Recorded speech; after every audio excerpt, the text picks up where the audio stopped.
it looks like the silly season's nearly upon us. Yesterday, we had the all-new Traxxas Vortex 3.0. And today, we have a new release from ARRMA, the 60 mile an hour Vortex BLX. Hang on, that's two-wheel drive. That's not the right one, Richie. Whoa! This is the right one, Richie. This is the new ARRMA Vortex, I believe it's called, 4x4 3S BLX. Brushless and does 60 miles an hour. Yours for around $379. So let's have a quick look at what you get for your money. We're obviously going to see some similarities between the Granite 4x4 3S BLX, the Senton 4x4 3S BLX, etc. and the new Vortex. The difference being these do 50 miles an hour. The new Vortex does 60 miles an hour, plus with the optional pinion and a 3S pack fitted to it. Well, before we dig into the details of the car, where does that extra speed come from? Well, it has a 3200 kV brushless motor, but then so does the Senton BLX, and the Senton BLX also has a 100 amp ESC, just the same as the Vortex. So extra speed must be coming from the gearing or tyre choice. Now bear in mind, it's got the same electrics as the Senton and the Granite 4x4 3S BLXs.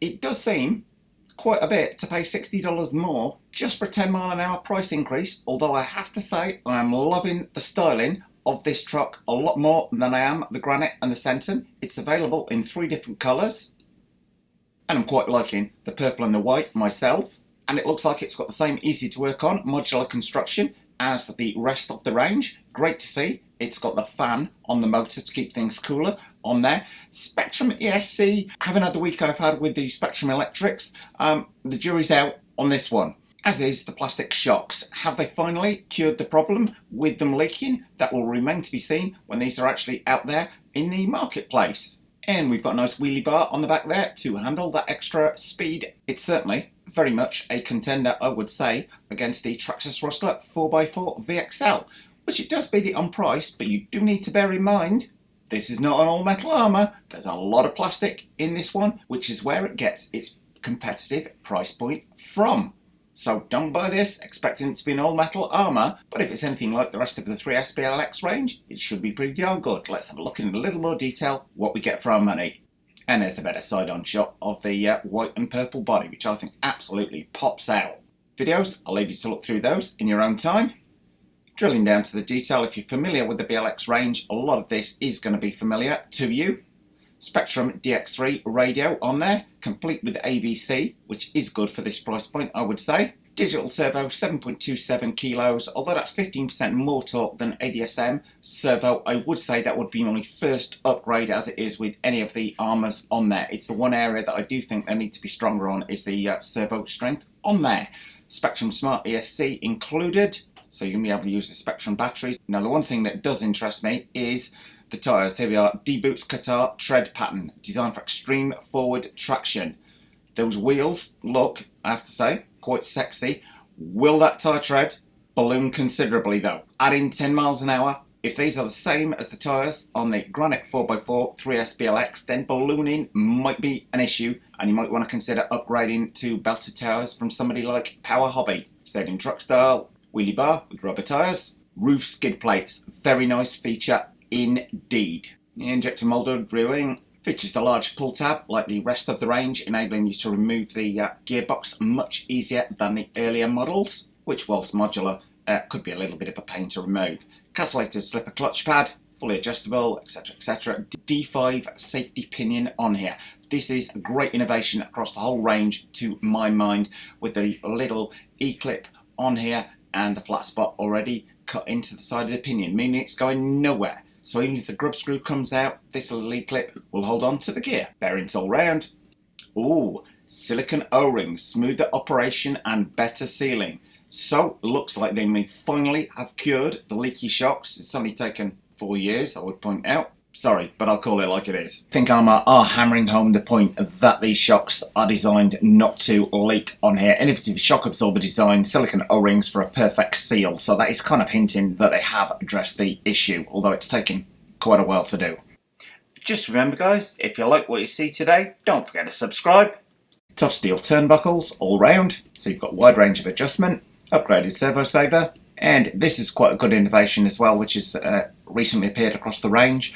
The steering assembly is designed so that stones will fall out rather than getting caught in the steering setup on there, causing you problems. Heavy duty C-hubs and steering blocks, built-in dirt deflectors. This modular design does enable you to take out the motor, the ESC and receiver all in one unit there. You can sort of disassemble any part of this car within about 5 or 6 minutes. So very, very easy to work on if you're first time to RC. I would say though, it is, people might say, oh, it's beating Traxxas on price.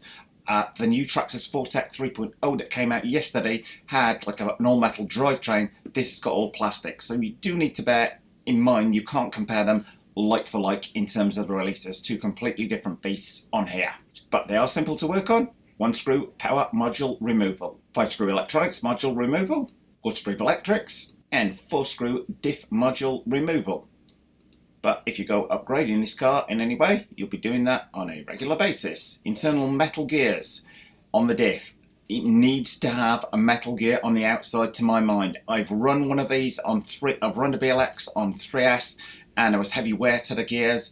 Run it on 4S, the things virtually melt instantaneously on there. So come on ARRMA, let's see you make an upgraded metal diff outer ring for this. Sealed power module, motor fan, etc. Slicer slipper. And one thing being, with the Spectrum Smart Electrics on here, you can actually use their app and get a clip that enables you to clip your mobile phone on the top so you can see things like the speed in real time, existing battery life, etc. on here, and adjust a wide range of parameters on the car, much the same as the Traxxas app. 2-year limited warranty is around £6 in weight, being all plastic on there. So the thing, I can quite easily believe the thing does reach the claimed 60+ miles an hour on there. But it does beg the question, as it doesn't appear to be a lot different internally to the rest of the 3S BLX range, you are paying around $60 more for a 10-mile-an-hour increase in speed, which looks like it might be down to gearing, because it's not down to the electrics, or certainly on the face of it. Hope that makes sense. So it is something to consider, that if you've got one of these cars, if you've got one of the 3S BLX range cars already, you might just want to upgrade to the gearing used on this model. But all in all, quite a nice truck, and I would say the purple and the white one here absolutely pops out at me. Well, in conclusion, it's got a lot going for it. It's certainly going to be very competitive against the Traxxas 4x4 Rustler VXL. However, you do need to bear in mind this is mainly plastic, and people would argue that about the Traxxas cars on there. Looks like they've finally cured the shock problem. Now, finally, they would finally introduce a metal differential upgrade, even as an option for this car. I think that would appeal to a lot of people, as that is the one weak point, besides the shocks, on this car. Anyway, hope that's been of some use. If it has, then don't forget to like, share, and subscribe. Well, thumbs up if you like this video, guys. Post any comments you might have in the comment section below the video, and hit the circle below to subscribe. And if you do hit the circle, don't forget to hit the bell.